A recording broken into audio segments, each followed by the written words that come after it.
एक औरत रोटी बनाते समय ओम भगवते वासुदेव नमः का जाप कर रही थी। अलग से पूजा का समय कहाँ निकाल पाती थी बेचारी, तो बस काम करते करते ही जाप कर लिया करती।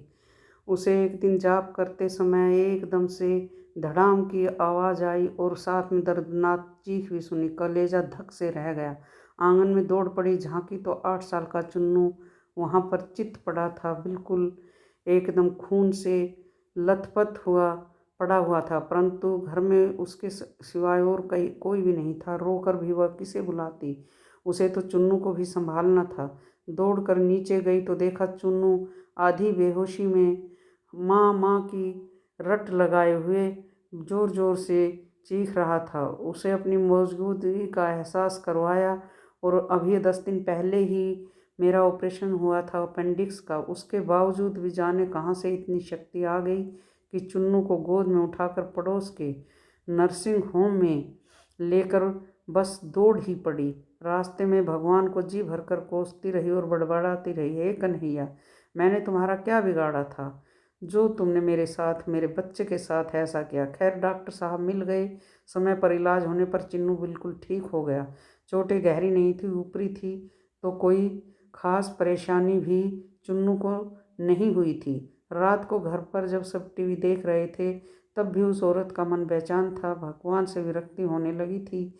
एक माँ की ममता को प्रभु सत्ता इतनी बड़ी चुनौती दे रही थी। उसके दिमाग में दिन की सारी घटना चलचित्र की तरह चलने लगी। कैसे चुन्नू आंगन में गिरा, एकाएक उसकी आत्मा सिहर उठी। कल ही तो पुराने चापाकल का पाइप का टुकड़ा आंगन से हटवाया था, ठीक उसी जगह था जहाँ चिंटू गिरा था।